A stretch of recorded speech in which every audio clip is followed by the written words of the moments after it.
साधु सत्साहेब सत्साहेब सत्साहेब। जय सतगुरु साईं अरुण जी महाराज को प्रणाम। जय सतगुरु कबीर साहिब को प्रणाम। जय सतगुरु नानक साहब को प्रणाम। जय सतगुरु रविदास जी महाराज को प्रणाम। जय सतगुरु भगवान बुद्ध को प्रणाम। आप सभी छोटे बड़े माताओं बहनों, सभी मानव जाति जनजीवन जाति को प्रणाम, प्रकृति को प्रणाम। सत्साहेब सत्साहेब।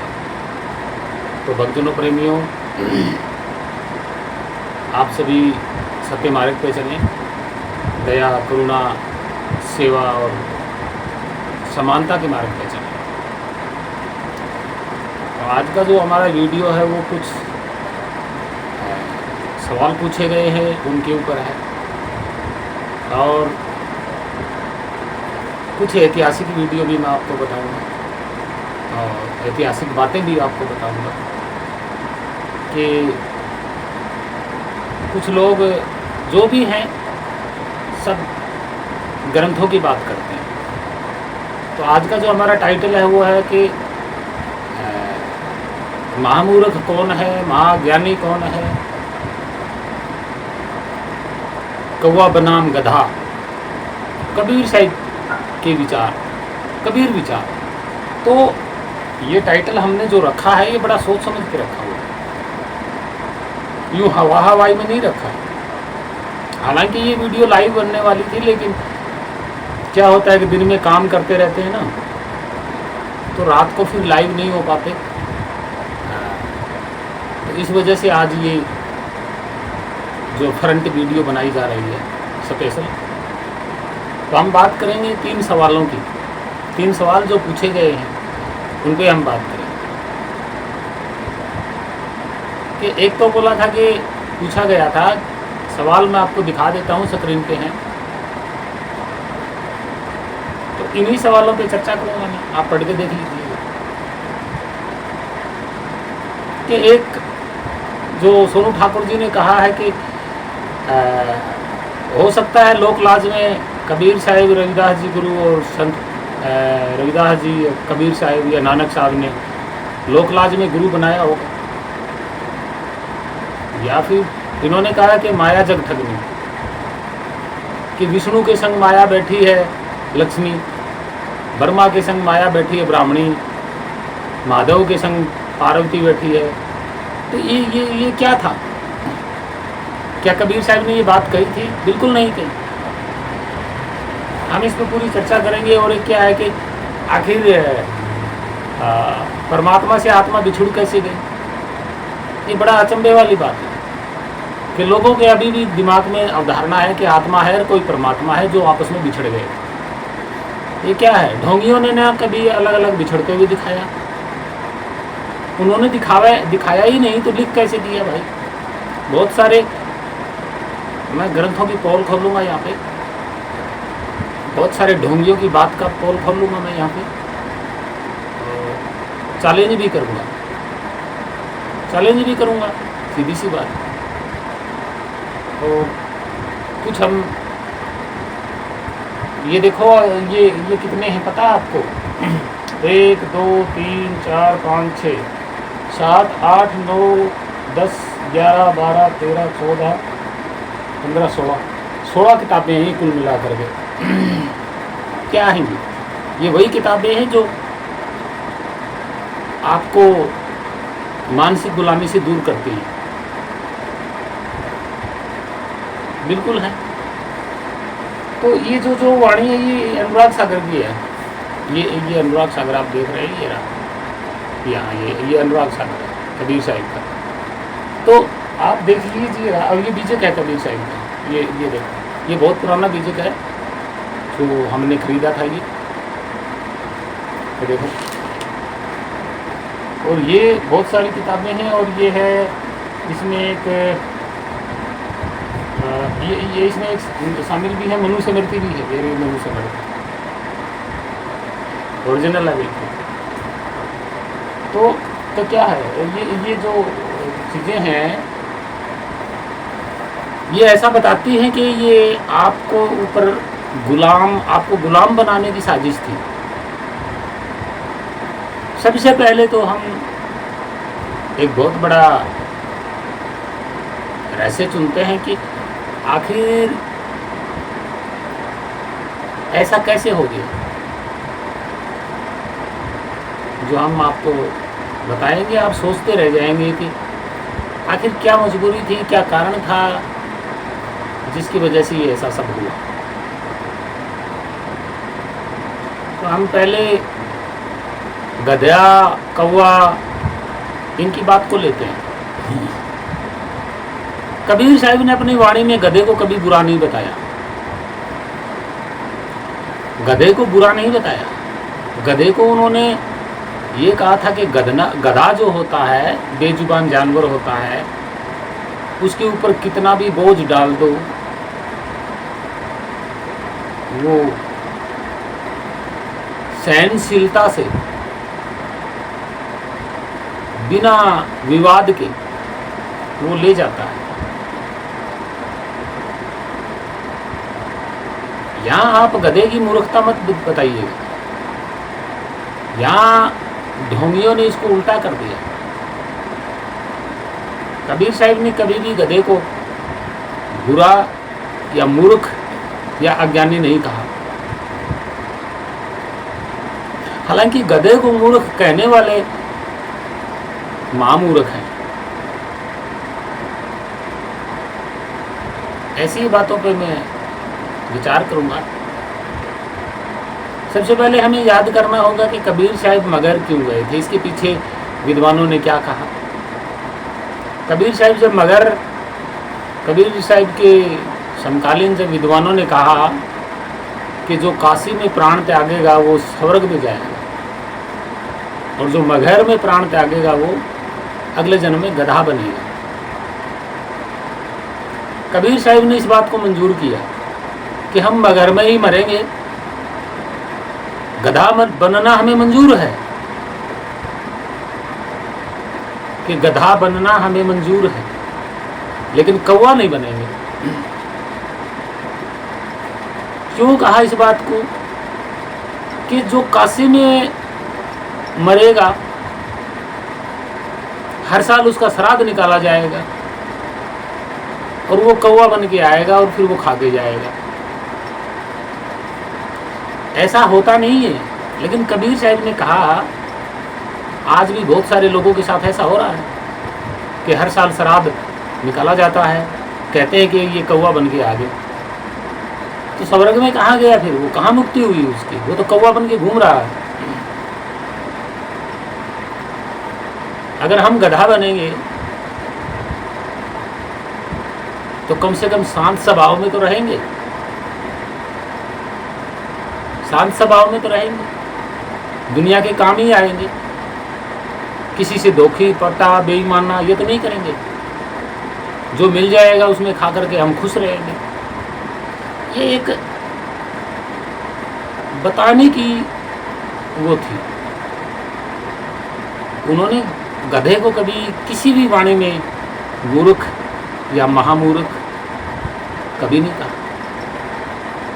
कौवे को उन्होंने हमेशा क्या कहा? बताइए आपको कौवे के बारे में क्या कहा? कि कागा से हंस बनना। तो कौवा होता है, उसकी चंचलता है, उसकी जो भी आप देख सकते हैं।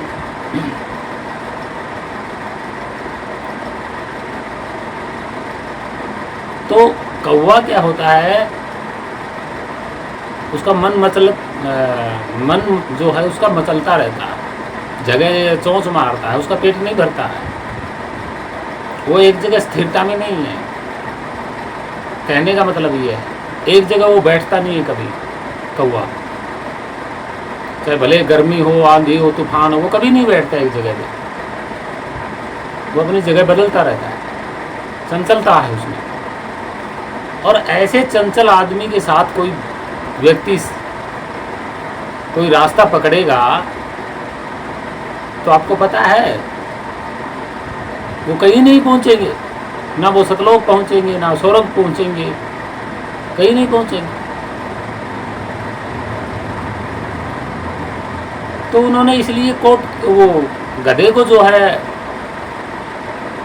मूर्ख नहीं बताया।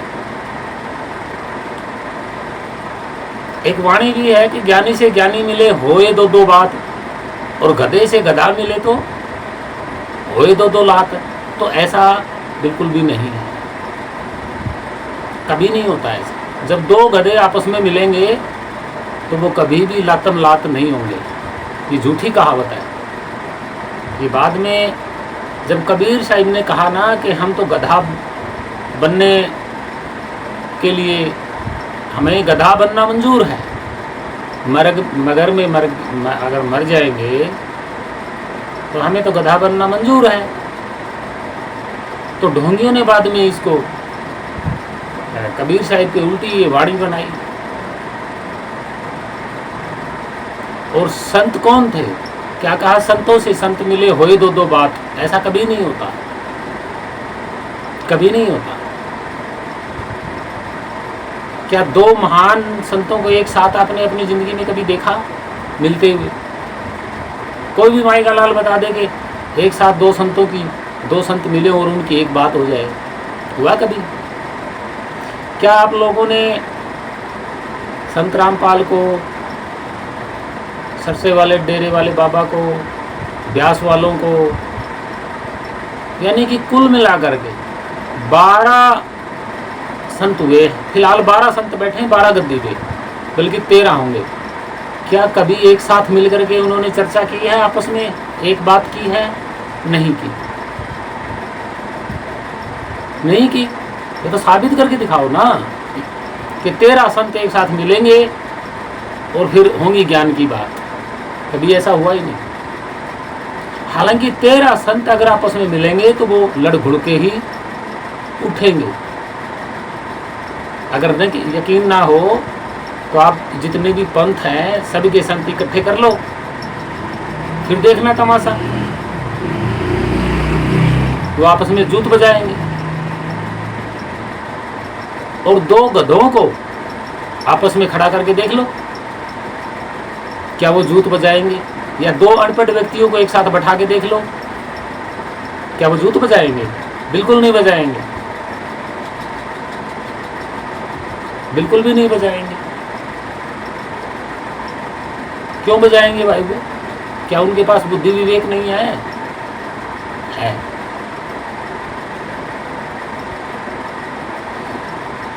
मूर्ख कौन होता है? महामूर्ख कौन होता है? जो ये कह रहा है ना कि जब दो संत आपस में मिलेंगे तो होंगी दो दो बात, यानी कि संत से संत मिले, तो ऐसा बिल्कुल भी नहीं हुआ। आपकी आंखों के सामने ऐसा कभी हुआ ही नहीं, कभी नहीं होता। एक दूसरे की काट कर रहे। अगर नहीं यकीन तो मैं वीडियो में दिखा देता हूँ। वो और दिखाना क्या है भाई? क्या दिखाना? आपको पता नहीं है, हर रोज वीडियो में देखते हो, इसमें दिखाना क्या है? एक दूसरे मंडलेश्वर दो है, उनकी नहीं बनती है। आपस में नाथपंथियों की नहीं बनती है। तो यहाँ ये झूठा दोहा क्यों बनाया कि संत से संत मिले होए दो दो बात, और गधे से गधा मिले तो होए दो दो लात? ऐसा कैसे हो गया भाई? कोई साबित तो करके दिखाए। दो संतों को आपस में मिला के दिखाओ, एक बार पता चल जाएगा। और दो गधों को एक साथ साइड में खड़े कर देना, या फिर दो अनपढ़ व्यक्तियों को एक साथ में खड़ा कर देना। देखते हैं कौन से आपस में लड़ाई लड़ेंगे। तो आप करके देख लो। तो ढोंगियों ने ऐसी कबीर साहिब की वाणियों के उलट ये वाणियाँ लिखी गई। हालांकि गधों से गधा मिलेगा तो कभी दो दो लात नहीं होंगे, कभी वो नहीं लड़ेंगे। अगर आज के टाइम में संत से संत मिला के दिखाओ आप एक बार। हम तो ये बात नहीं कहेंगे कि संत से संत मिलेगा तो दो दो बात होंगे, बिल्कुल नहीं होंगे। वहाँ जुतम जुता होंगे, बिल्कुल होंगे। या फिर आज के टाइम में असली संत नहीं, वो संतों का जमाना ही कुछ और गया। तो कबीर साहिब ने कभी भी गधे को महामूर्ख नहीं बताया। जो गधे को गधा कहने वाले हैं वो महामूर्ख अज्ञानी है, और उनको कहने वाला कौन है? ये मनुष्य है। अब मनुष्य महामूर्ख कैसे है? मनुष्य अपने आप को महाज्ञानी कहता है ना, और गधे को मूर्ख कहता है। हालांकि गधा महाज्ञानी है, जो मनुष्य गधे को मूर्ख कहने वाला है वो महामूर्ख है। कैसे? पहली बात तो गधे की शक्ल देखी उसने, ठीक है। दूसरी बात, वो एक अलग प्रकार का जीव है जो हमसे मैचिंग नहीं है, वो अन्य जीव है, बेचारा बेजुबान है, बेजुबान है, वो कुछ कह नहीं सकता। और फिर मनुष्य से ज़्यादा सहनशीलता किसमें है? गधे में है। गधा कभी भी पलट के वार नहीं करता अपने मालिक पर। सहनशीलता से जितना वजन उसके ऊपर, बल्कि ओवरलोड भी बेचारा अपनी मंजिल को पूरी तय करता है। कोई कहता है कि गधे की तरह मार खाना, भाई गधा मार खाता नहीं है, उसके ऊपर जबरदस्ती उसको पीटा जाता है। वो ये थोड़ी कहेगा कि मुझे मारो और मैं मार खाऊंगा। किसने कहा भाई? क्या कोई बसु ऐसा कहता है कि मुझे मारो मैं मार खाऊंगा? क्या गधे ने कभी कहा है? नहीं कहा। अगर वो उसके ऊपर, आपके ऊपर अगर ज़्यादा वजन डाल दिया जाए, अगर आपसे चला नहीं जाएगा और पीछे से कोई डंडा मारे तो आप क्या करोगे? आप अपना दर्द महसूस कीजिएगा उस वक्त का, तो वही दर्द बेचारा उसका है। आप उसको मूर्ख क्यों कह रहे हैं गधे को? क्या कारण है? आपके साथ ऐसा कौन सी बात कही उसने कि आपने उसको मूर्ख कह दिया? क्या आपने गधे के साथ बातचीत की है फेस टू फेस? कि गधे से आपने कोई सवाल पूछा हो? ऐसा हुआ कभी? नहीं हुआ। तो भाई उस गधे को मूर्ख क्यों कहा जा रहा है? क्या कारण है? पीछे कोई कारण नहीं है। वो एक जानवर है बेजुबान। हर कोई अन्य जीव बेजुबान है, वो बेचारे कुछ कह नहीं पाते। तो क्या सभी जानवरों को आप मूर्ख कहोगे? और आप बुद्धिमान होते हुए भी महामूर्ख हो। आप बुद्धिमान भी होते हुए महामूर्ख हो। पहली बात, गधा काल्पनिक देवी देवताओं की पूजा नहीं करता। सोच लीजिए इस बात को।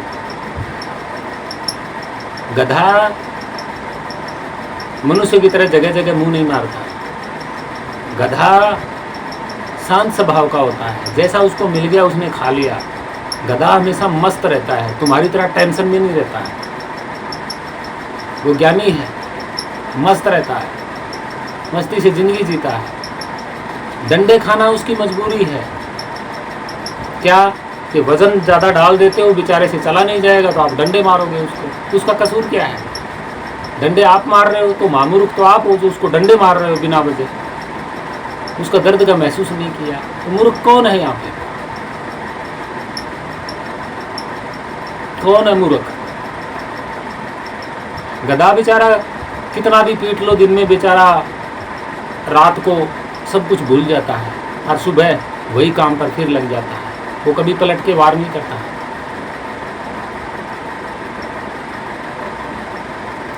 ऐसा कौन सा आप लोगों ने पॉइंट देख लिया जो गधा मूर्ख है? कैसे मूर्ख है भाई? ऐसी कौन सी बात गधे ने कही जो तुम लोगों ने उसे मूर्ख घोषित कर दिया? बताइए, कोई रिकॉर्ड, कोई इतिहास, ऐसा कुछ बताइएगा। यहाँ गधा मूर्ख नहीं है। मूर्ख वो है जो गधे को मूर्ख कहता है। मनुष्य इतना बुद्धिमान होते हुए भी आत्मा मानता है, परमात्मा मानता है, भगवान, ईश्वर, देवी देवता मानता है, उनके चमत्कारों को मानता है, जो कभी देखा ही नहीं, जानता ही नहीं उसे, ना रंग का पता, ना रूप का पता। मनगढ़ंत कहानियों को ढो रहा है, मनगढ़ंत कहानियों का वजन ढो रहा है।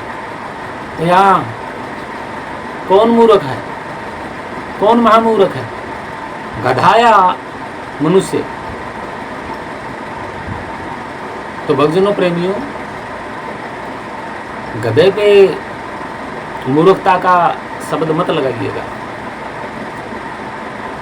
गधे जैसी सहनशीलता, गधे जैसा शांत स्वभाव और गधे जैसी दूरी तय करने वाला इंसान नहीं है।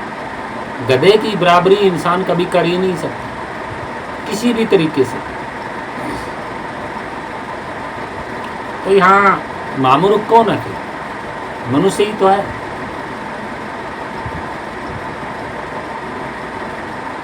मनुष्य ही है।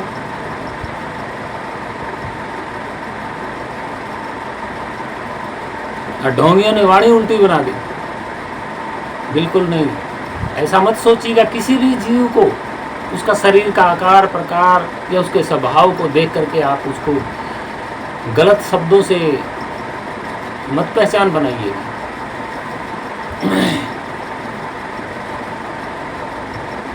कौवे की चंचलता मनुष्य में अगर मिलाओगे तो वो मनुष्य कौन होता है? चंचल होता है। अगर गधे की तुलना मनुष्य से मिलाओगे तो क्या होता है? गुलामी को दर्शाया जाता है, गुलामी को। आप मूर्खता में मत लीजिएगा। गधे को आप गुलामी में ले सकते हैं। जिस तरह गधा बेचारा गुलाम बन जाता है, ठीक इसी तरह आप भी इन मनगढ़ंत कहानियों के गुलाम बने हुए हैं। वहाँ गधा मूर्ख नहीं है, वो तो एक गुलामी की बात है। लेकिन आप यहाँ महामूर्ख भी हो, बुद्धिमान होते हुए भी गधे की तरह गुलाम हो। वो तो बेचारा बेजुबान है, और आपके पास पूरा शरीर होते हुए भी आप गुलाम हो। तो आप गधे से भी बदतर हो। वहाँ तो गधा कम से कम ठीक तो है। तो भक्तजनों प्रेमियों, यही कुछ बातें थी जो मैं इस वीडियो में बताना चाह रहा था। आप किसी जानवर को उसका हाव भाव शरीर देख करके उसको मूर्खता का टैग मत लगाइएगा। उसको मूर्ख करने से पहले अपने आप के बारे में सोचिएगा, क्या मैं ज्ञानी हूँ?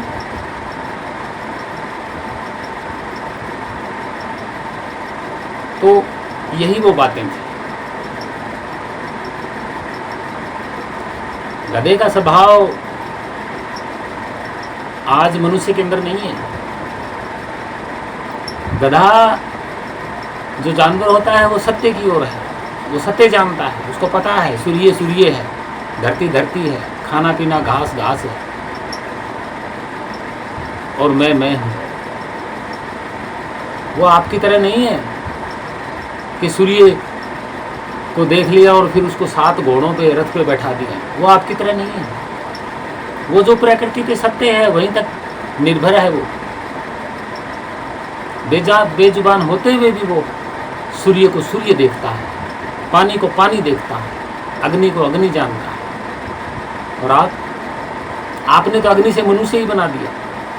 तो मूर्ख कौन है? तो भक्तजनों प्रेमियों, ये बड़ी सोचने वाली वीडियो है। चलिए हम उन सवालों का जवाब देंगे जो आप सोच रहे थे।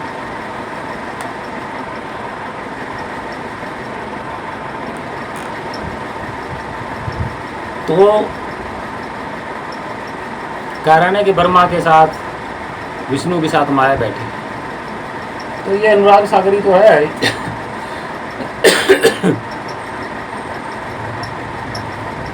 इसमें छाप दिया। कबीर जी ने तो नहीं कहा।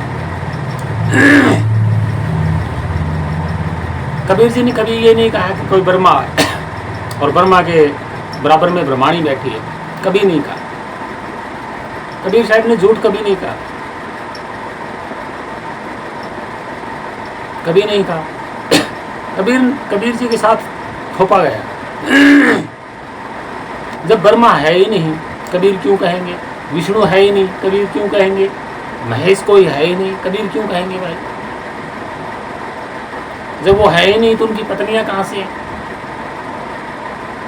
तो ये एक ढोंग है, काल्पनिक कथा है ये, जो कबीर साहब के नाम जोड़ दी गई।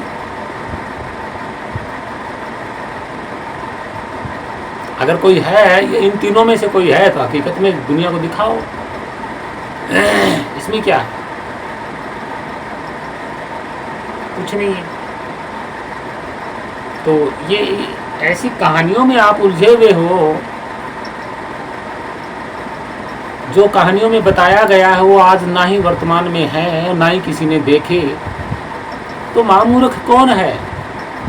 कौन है मूर्ख, महामूर्ख? ये आप खुद सोच लीजिएगा। जो चीज़ है वहाँ तक चीज़ को नहीं देखते आप लोग, यही तो महामूर्खता है। लेकिन गधा सूर्य को सूर्य तक देखता है, प्रकृति को प्रकृति तक देखता है। और आप लोगों ने कभी ब्रह्मा विष्णु महेश देखा ही नहीं, ना उनकी पत्नियों को देखा। तो मूर्ख कौन है यहाँ पे? तो खुद सोचिएगा। दूसरा ये पूछा गया कि आत्मा से परमात्मा बिछुड़ कैसे गई। मैं एक चीज़ बता देता हूँ, ध्यान से समझना। ये किताब है, पूरी किताब है, पेज मिलके ही तो किताब बनी है ना। पेज, तो बहुत सारे पेज इकट्ठे तभी किताब बने। इसमें से एक पेज इस किताब से कैसे बिछुड़ेगा? कैसे बिछुड़ेगा? ये एक पेज मैं दिखाता हूँ, एक पेज किताब से कैसे बिछुड़ेगा? एक पेज कैसे बिछड़ेगा? बिछड़ना क्या होता है? जैसे ये पूरी किताब है, मान लेते हैं, ठीक है। अब इसमें से एक पेज फाड़ के अलग करोगे और पूरी किताब इधर रखोगे, इसी को कहते हैं बिछुड़ना, ठीक है। अब ये बिछुड़ के अलग अलग हुई हैं, तो उनमें से बड़ा कौन है? अगर आप समझते हो कि ये परमात्मा है पूरा, उदाहरण के जरिए पूरा परमात्मा, इसमें से इसका अंश निकल के ऐसे बिछड़ गया, यानी कि ये परमात्मा, ये आत्मा, ठीक है। अब इन दोनों में से बड़ा कौन है? इन दोनों में से कोई बड़ा नहीं है, ना ये परमात्मा बड़ा है, ना ये आत्मा बड़ी है। क्यों? आप देख रहे हो ना कि इस खाली स्पेस में दोनों अलग अलग हो रहे हैं। इस खाली स्पेस में मैं भी बैठा हूँ, इस खाली स्पेस में पीछे दीवार भी है, तो बड़ा कौन है यहाँ? खाली स्पेस बड़ा है। क्योंकि इन दोनों को भी अलग होने के लिए जगह चाहिए, आगे चलने के लिए खाली स्थान चाहिए, इधर को इधर जाने के लिए खाली स्थान चाहिए।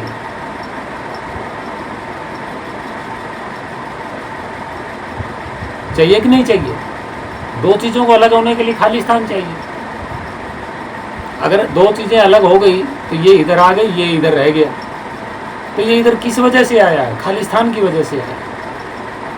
तो ना तो ये परमात्मा है, ना ये आत्मा है जो आई है, क्योंकि ये दोनों आया जाई कहाँ कर रहे हैं? इस खाली स्थान में कर रहे हैं। तो इन दोनों से बड़ा तो खाली स्थान है, इन दोनों से बड़ा तो खाली स्थान है भाई। आत्मा परमात्मा को बड़ा कैसे बताओगे जो अलग अलग हो रहे हैं या बिछुड़ गए? दो हाथ हैं, जुड़े हुए हैं, अलग अलग बिछड़ेंगे तो इसके साइड में खाली जगह होगी, उसकी साइड में खाली जगह होगी, तभी तो अलग होंगे। और फिर इसके इनके बीच में खाली जगह हो गई, ये एरिया खाली स्थान। बड़ा कौन है? मैं बताऊंगा नहीं, आपको सोचना है।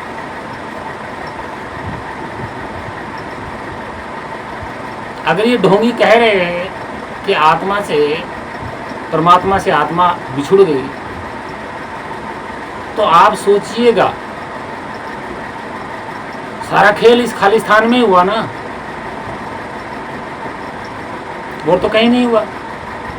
कहीं पे भी हो खाली स्थान चाहिए, और जिन लोगों को खाली स्थान चाहिए, चाहे वो आत्मा हो, परमात्मा हो, देवी देवता हो, कोई भी हो भाई, यहाँ तक कि लाखों करोड़ों सूर्य हो, चंद्रमा हो, उनको दूर दूर जाने के लिए खाली स्पेस चाहिए।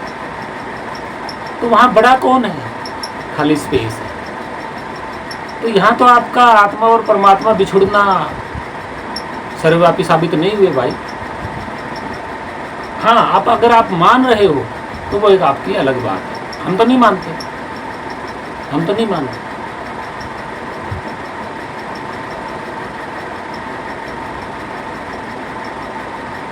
तो बड़े कैसे हुए? नहीं हो पाएंगे बड़े भाई। दोनों ने खालिस्तान का सहारा ले रखा है।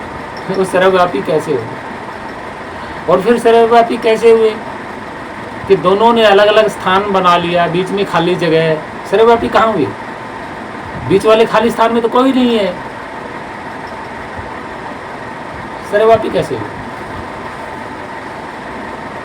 तो भक्तजनों, प्रेमियों, परमात्मा से आत्मा कभी नहीं बिछड़ी, और ना ये दो हैं, बिल्कुल नहीं। जिस दिन ये दो अलग अलग हो जाएंगे उस दिन उनके बीच में एक खाली जगह उत्पन्न होगी। और आज भी खाली जगह उत्पन्न होते ही साथ ही स्पेस बड़ा हो जाएगा उनसे। लेकिन ये अनंत स्पेस कौन है, आप उसके बारे में जानिए। मैं ज़्यादा नहीं कहूँगा यहाँ पे, मैंने आपको समझा दिया। अब सर्वव्यापी कौन है, क्या है, वो आप जानिए।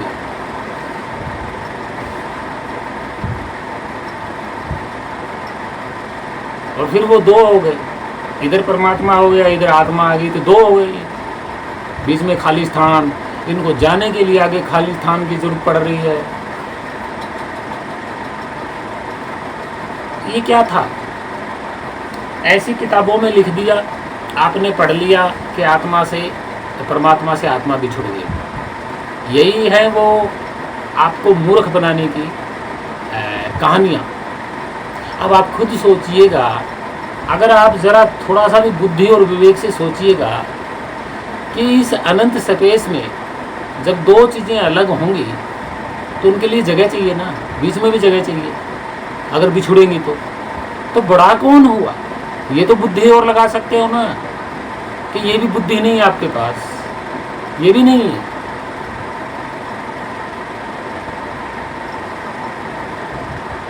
हजार बार बता चुका हूँ कि कोई चीज़ जब किसी से टूट करके अलग होगी तो उनके लिए सरकने के लिए जगह चाहिए। अगर जगह मिल गई तो वो जगह बड़ी है, सर्वव्यापी है। आपके आत्मा परमात्मा सर्वव्यापी नहीं है। और मैंने हर बार पूरी तरह से प्रमाणित करके बताया आपको कि भाई इस वस्तु के चारों ओर जो घेरा बनेगा वो स्पेस का स्वयं का घेरा बनेगा। और जहाँ पे भी आप जाइएगा ये स्पेस ही रहेगा, इसके चारों ओर वो घेरा रहेगा। और जो जागृत होता है वो खुद स्वयं स्पेस शब्द स्वरूप ही जागृत होता है इस शरीर में, और कोई नहीं है। और रही आत्मा परमात्मा की बात, तो ना ही कोई परमात्मा अलग से है, ना कोई आत्मा अलग से है। दिखाने वाला भी अगर दिखाएगा तो इस स्पेस में दोनों को अलग अलग दिखाएगा, तो ये स्पेस बड़ा है उनसे।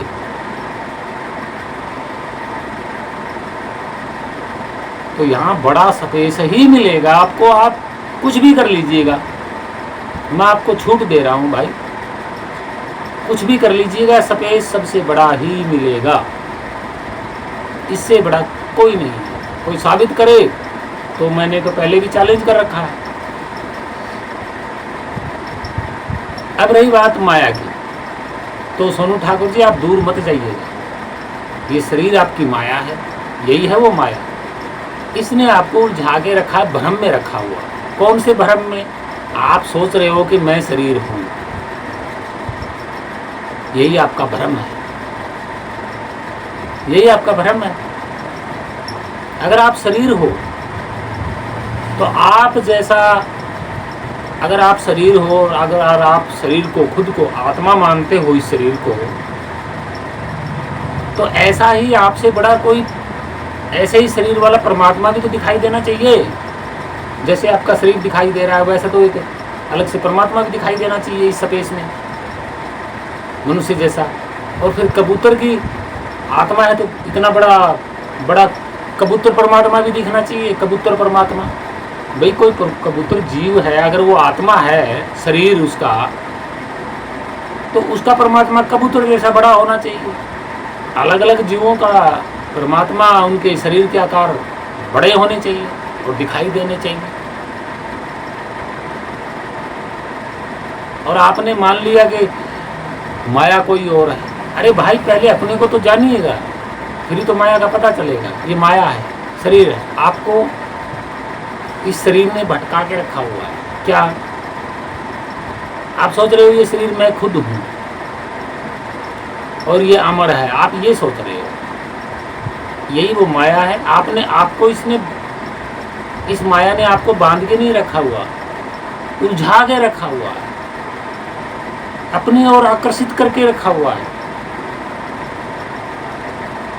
कोई बंधन में नहीं है, यहाँ पे सब आकर्षित हो रहे हैं माया की ओर में। और ये सच है। अगर बांधा हुआ है तो दिखाइएगा।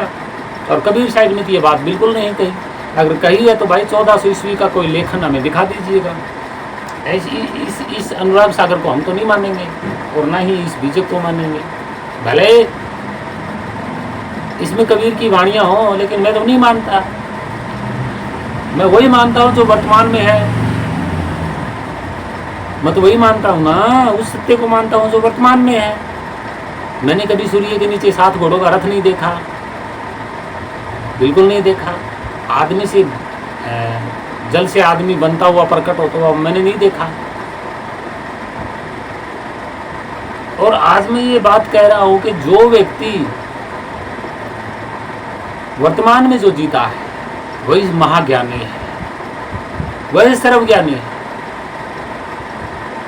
और प्रकृति को प्रकृति तक सीमित रखता है, वह सर्वज्ञानी है, महाज्ञानी है। उसकी बात में कहीं झूठ नहीं मिलेगी, ये सत्य है। अगर मैंने कहा सूर्य है तो आपने देख लिया सूर्य है, सच हो गया। अगर मैंने कह दिया कि सूर्य 7 घोड़ों पर बैठा हुआ है तो आपने तो नहीं देखा, तो ये तो झूठ है। तो इसलिए मैं कहता हूं कि वर्तमान में जो व्यक्ति जीता है और जो वर्तमान की बात करता है वह सर्वज्ञानी और महाज्ञानी होता है।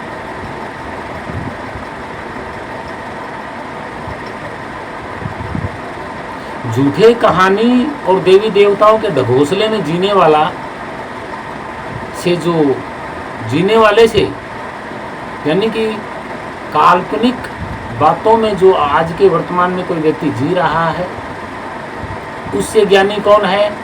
गधा। गधा उससे ज्ञानी है।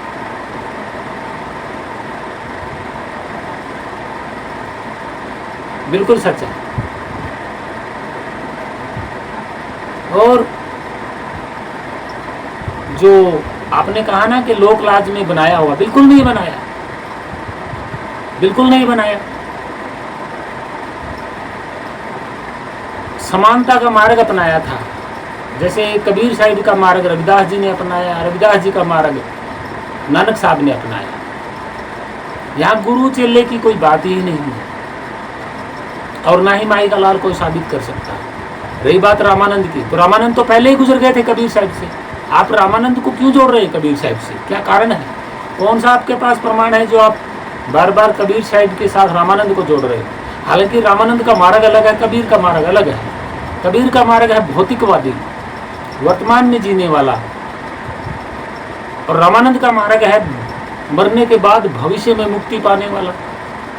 तो भविष्य में जिसने कल्पना कर ली कि मैं मुक्त हो जाऊंगा, वो तो झूठा ज्ञान है, वो तो झूठा मार्ग है। आपने कैसे जोड़ लिया? दोनों की मैचिंग ही नहीं है। ना कभी कबीर साहिब ने रामानंद के बारे में लिखा, ना रामानंद ने कबीर साहिब के बारे में कहा। बिल्कुल नहीं बनाया। आप झूठ बोल रहे हैं भाई। अगर आपके पास कोई प्रमाण है 1400 ईस्वी के समकालीन तो दिखा दीजिएगा, दिक्कत क्या है? हम ये कह रहे हैं कि कबीर साहिब से पहले ही हो चुके थे, रामानंद गुजर चुके थे। कबीर साहिब समकालीन रामानंद थे ही नहीं। और ना ही गुरु नानक साहब के समकालीन कबीर साहिब थे, लेकिन मुलाकात नहीं हुई। वो उनके मगर जाने के बाद गए हैं।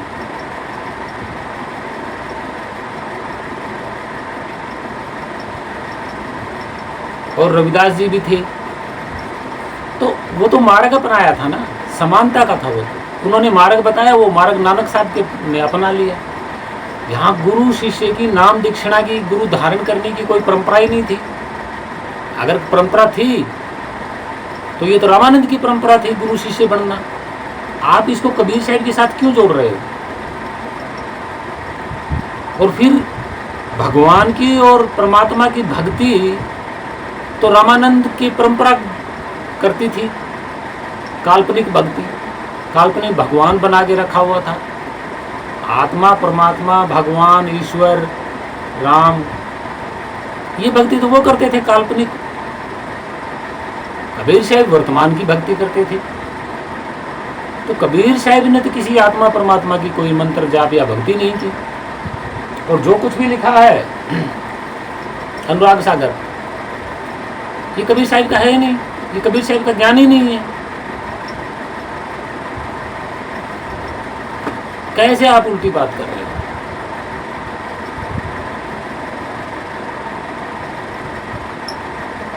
अगर कोई आत्मा परमात्मा कोई बिछड़ा हुआ है या कोई है तो आप दिखा दीजिए भाई, मैं तो जिद्दी नहीं करता किसी के साथ। कोई दिखा सकता है उसके पास जाइएगा, देख लीजिएगा। लेकिन एक बात याद रखना, अगर देखोगे तो इस मेरे जो मैंने बताया ना खाली स्थान, स्पेस, इसी में देखोगे। इससे बड़ा आप जिंदगी में कभी नहीं देख पाओगे, कभी भी।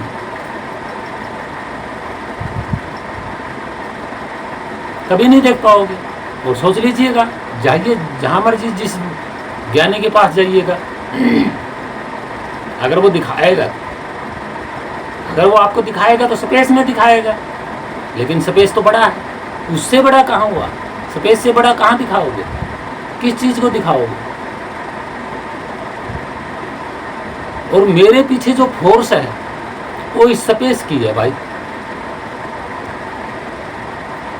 इस स्पेस की है।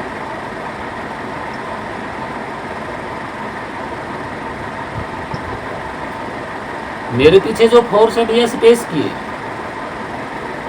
अब जो भी इस स्पेस में आएगा वो इस स्पेस से छोटा ही होगा, जहां मर्जी जाइएगा। तो आप काल्पनिक कहानियों में मत घुसिए, वर्तमान में देखिए, इन ढोंगियों की बातों से परे हटके देखिए।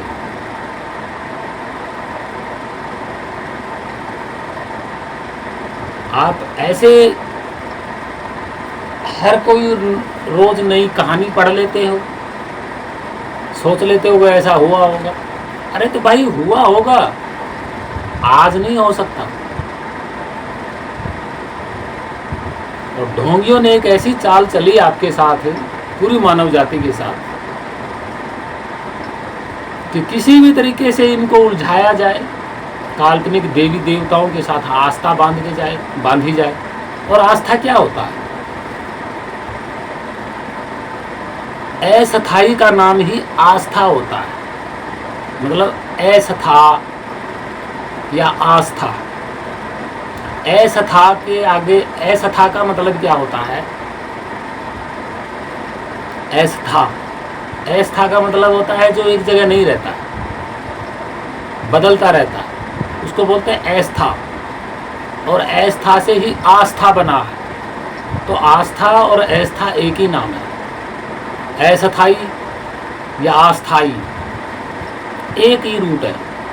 अस्थाई या अस्थाई एक ही रूट है। अब सोच लीजिएगा,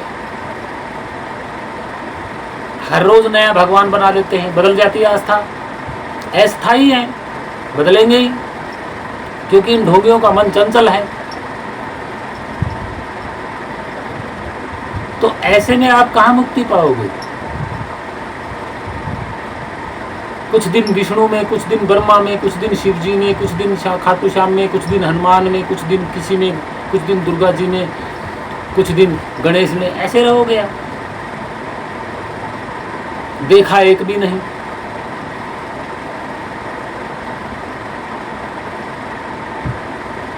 उसको बोलते हैं अस्थाई, आस्था। आस्था का ओरिजिनल रूट है एस्थ, एस्था, एस्था, फिर आस्था। एस्था का मतलब अस्थाई, आस्था का मतलब अस्थाई। तो आपके साथ जोड़ी गई है, जोड़ी गई,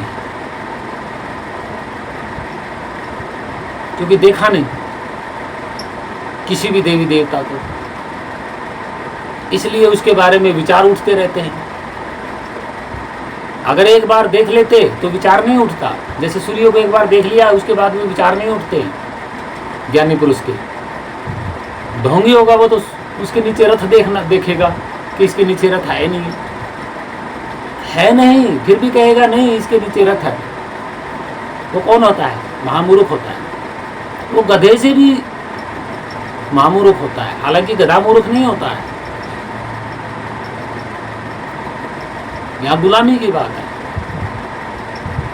जितना गधा गुलाम नहीं है उतना वो व्यक्ति गुलाम है जो अपने आप को भगत कहता है, किसी देवता का, भगवान का। कहता है कि मैं मंत्र जाप करता हूँ, कहता है कि मैं कथाएं पढ़ता हूँ। वो कौन होता है? गधे से भी कई गुना गुलाम और गधे से भी कई गुना महामूर्ख। यही सच्चाई है। तो यहाँ कोई गुरु नहीं बनाया, कोई गुरु परंपरा नहीं थी। गुरु परंपरा रामानंद की थी। सो काल्पनिक विश्वास वो लोग करते थे, मुक्ति की, स्वर्ग की, नरक की, अलग से भगवान की, क्योंकि उन्होंने देखा ही नहीं कभी। और कबीर साहब के साथ ये भक्ति मार्ग मत जोड़िए। कबीर साहब की ऐसी भक्ति नहीं थी। कबीर साहब की वर्तमान में भक्ति थी, सेवा, करुणा, दया, समानता की भक्ति थी, सत्य मार्ग की भक्ति थी। उसमें कोई मंत्र जाप नहीं होता, मनुष्य को सिर्फ चलना होता है, अपना जीवन व्यतीत करना होता है सत्य में रह करके, कुछ नहीं करना। और ये एक ऐसी साजिश रची गई आपके साथ गुलामी की। देखिए, भारत के अगर मूल निवासी होते ये विद्वान, तो भारत को, मनुष्यों को 4 वर्णों में ना बांटते। भला अपने देश को, अपने परिवार को 4 वर्णों में कौन कैसे बांट सकता है? नहीं बांट सकता। दूसरा ये कि बिना किसी की अनुमति के भारत के पहले तो 4 हिस्से बनाए, तो इसकी कोई अनुमति नहीं ली गई। दूसरा तो 4 हिस्सों में जब बांटा तब किसी की कोई रजामंदी नहीं ली गई। और जब शूद्र वर्ण बनाया तो क्या शूद्र जो बनाए गए उन लोगों से अनुमति ली थी, रजामंदी ली थी कि हम तुम्हें शूद्र घोषित कर रहे हैं भाई, मंजूर है या नहीं? तो भला अपने आप को शूद्र बनने के लिए, नीचा गिराने के लिए कौन रजामंदी देगा? कोई नहीं देगा। ये क्या था? जो बाहर के शासक थे उनके साथ चाटुकारी करी और उनके तलवार के बल पर बेचारों को नीचे गिराया गया। यही सत्य है, इसके अलावा कोई सत्य नहीं है। अगर आज मुझे कोई कहे भाई तेरे को शूद्र जाति में मैं गिराऊंगा, तो किसकी औकात है, किसकी हिम्मत है भाई मुझे शूद्र जाति में डालेगा मेरी बिना रजामंदी के? नहीं हिम्मत है ना। ठीक इसी तरह पहले भी ऐसे हुआ था, क्योंकि लोगों को पता नहीं था कि तुम्हारे बारे में अंदर ही अंदर क्या लिखा जा रहा। और जैसे ही बाहर के शासक आए, उनके साथ चाटुकारी करी और उनके साथ मिलकर के उन शासकों को परोस दिया कि ये देखो भारत में ये 4 वर्ण के लोग हैं। उसने फिर दबाव डाल करके कर दिया। अपनी मर्जी से कौन नीचा गिरेगा भाई? कोई नहीं गिरेगा।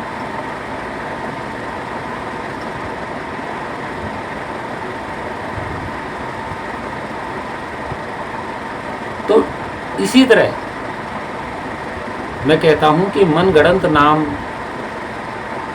अपनी मर्जी से सब कुछ लिखा है, लोगों से पूछ के थोड़ी लिखा है आपने। ये मनुस्मृति मेरे पास पड़ी है, ऋग्वेद पढ़ा है, यजुर्वेद पढ़ा है, गीता पढ़ी है, ये सब क्या है? इन्होंने अपनी मर्जी से लिखा था, घरों में घुस करके, लोगों को पता ही नहीं। तो भक्तजनों प्रेमियों, अगली वीडियो में मैं आपको बताऊंगा और बहुत सारी बातें बताऊंगा। फिलहाल तो मैं आपको जो प्रश्न थे उनका उत्तर दिया है, और मूल गधे की जो बात थी मैंने आपको बताई है कि गधे को आप मूर्ख मत कहिएगा। जो गधे को मूर्ख कहने वाला महामूर्ख होता है, महाअज्ञानी होता है, ये सच है। तो मेरे पास ये सारी किताबें हैं, ये देखो, और थोड़ा थोड़ा मैं आगे वीडियो में ये मनुस्मृति भी आपको पढ़ाया करूँगा कि इसमें क्या ऐसा लिखा। और रामचरितमानस के मैं इनमें दिखाऊंगा कि बहुत सारे इनमें वर्तमान के शब्द हैं, पूरी तरह से संस्कृत भी नहीं है, पूरी तरह से ना वेद में संस्कृत है, क्योंकि उसमें भी वर्तमान के नाम है। कौन से नाम? 1400 ईस्वी के नाम मिलते हैं ओरिजिनल ऋग्वेद में, ओरिजिनल वेदों में, original Manusmriti, original Gita, original Ramayana, original Mahabharata, इनमें जो शब्द मिलते हैं वो 1400, 1500, 16वीं शताब्दी के मूल शब्द मिलते हैं। और वो जो मूल शब्द हैं वो भारत के नहीं, विदेशों के हैं, बाहरी देशों के शब्द हैं। मैं आपको पूरा खोल खोल के दिखाऊंगा, क्योंकि भाषा रूट ज्ञानी हूँ मैं, भाषा के रूट को पकड़ता हूँ, किसी भी रूट को पकड़ लेता हूँ। जैसे आस्था का रूट है, आस्था का क्या है? असथा रूट, असथा, असथा या आस्था। आगे जब ई का उच्चारण होता है, अस्थाई या अस्थाई, तो ये रूट होता है। तो इसलिए आपको एक ऐसी आस्था में डाल दिया और इतने सारे देवी देवता बना दिए, इन्हीं ने बनाए हैं, और कोई बनाने वाला नहीं है। जैसे आपने शिव की आराधना की, यहाँ आपकी रास नहीं आई, फिर आपने और पकड़ लिया, ऐसे ऐसे, ये ऐसे जोड़ी गई आस्था। हर आस्था में चढ़ावा चढ़ाना पड़ेगा, हर आस्था के देवता के मंत्र जाप करने पड़ेंगे। इसको छोड़ दिया तो अगला तैयार, अगले पे आस्था जमाई, उसके भी चढ़ावा चढ़ाने पड़ेगा। मतलब पीछा नहीं छुड़वाना, मतलब सच्चाई की ओर नहीं जाना, उलझाए रखना, ये मेन षड्यंत्र है, और ये पूरे समाज के लिए खतरा है। ये आस्था नहीं है। आस्था सच्ची होती है, और आस्था रखी नहीं जाती, नहीं, कभी नहीं रखी जाती। इस ढोंग है कि आस्था रखो, कभी नहीं रखी जाती। आस्था रखने की चीज नहीं है, नहीं, आस्था कुछ होता ही नहीं है। क्योंकि मेरा शरीर, मैं मेरे शरीर के बारे में जानता हूँ, मैं पूरी तरह जानता हूँ आस्था नाम की कोई चीज नहीं होती। आस्था नाम का कोई भाव ही नहीं होता, नहीं। झूठा प्रेम कि काल्पनिक देवी देवताओं के साथ आपका झूठा प्रेम जोड़ दिया गया, झूठा प्रेम, आस्था नहीं होती, झूठा प्रेम होता है। लगाव लगा दिया प्रेम का, मोह का, उसके पीछे काल्पनिक कहानी कि आपको ये धन देगा, रोग ठीक करेगा, आपको ये मुक्त करेगा, नरक स्वर्ग लेके जाएगा, आपको बड़ी बड़ी शक्तियाँ देगा, ये चीज़। तो ये चीज़ जब आप सुनते हो तो उस देवता से प्रेम हो जाएगा। वो देवता है, वो पीछे नकली है, झूठा है, जो कभी धरती पर हुआ नहीं। यही षड्यंत्र है। तो भक्तजनों प्रेमियों, वीडियो समझ में आई होगी और इस पे विचार जरूर करना। और कोई भी शब्द किसी से बोलते हो तो थोड़ा ज़रा जीव के प्रति थोड़ा सोच लिया करो कि भाई मैं इससे कितना ऊंचा भी हो सकता हूँ, गिरा हुआ भी हो सकता हूँ। तो अहंकार नहीं करना है। और बाकी आपको पता ही है कि सत्य मार्ग में क्या होना है। आगे फिर बताएंगे, किसी के मन में कोई सवाल है तो पूछ लेना। हम तो बताने के लिए तैयार हैं। तो भक्तजनों प्रेमी आशा करता हूँ वीडियो आगे से आगे शेयर जरूर करें, ताकि दिमाग के लोक खुल जाए, बुद्धि और विवेक जाग जाए, इसलिए ज़रूरी है। और झूठी आस्था और धारणा छोड़ दीजिएगा, कोई फ़ायदा नहीं है। वर्तमान में देखिए क्या हो रहा है।